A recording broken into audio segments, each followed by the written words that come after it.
Olive green, same মিনা tassel work আছে। এটা যাচ্ছে আঁচল আর ভিতরে ব্লাউজ পিস প্লেনের উপরে যাবে। এটা আমাদের যাচ্ছে টার্কুইশ বা সি গ্রিন কালারের উপরে। এর পরেরটা যেটা যাচ্ছে এইটা খুব মিষ্টি একটা কালার। এইটা হচ্ছে হলুদ আর অরেঞ্জ মেশানো। কাঁচা হলুদ খানিকক্ষণ রেখে দিলে যেরকম একটা কালার হয়ে যায় হলুদের, বা অনেক সময় দেখবেন সাদা জামার উপরে হলুদ লেগে গেলে সেই কালারটা যখন পুরনো হয়ে যায় একটু ডার্ক মতো হয়ে যায়, এটা সেই ধরনের হলুদ।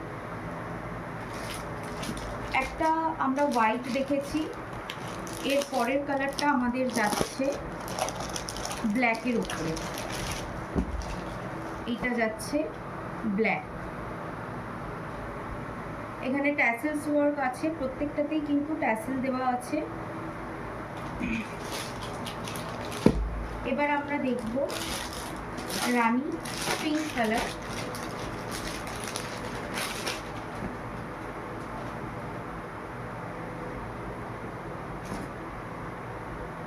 এটা হচ্ছে রানী পিঙ্ক, ভীষণ ভাইব্রেন্ট কালার। কম বয়সীদের যারা নিউলি ম্যারিড তাদের জন্য একদম পারফেক্ট কালার। এরপরে যাচ্ছে যেটা সেটা হচ্ছে পার্পল কালার। এটাও ভীষণ ভাইব্রেন্ট। এটা একটু ভারী এজেও পরা যায়, একদম কম এজেও পরা যায়। নেক্সট আমরা যে কালারটা দেখছি এটা হচ্ছে আমরা দেখব রেড কালারটা। সচরাচর সব শাড়ির কালেকশনে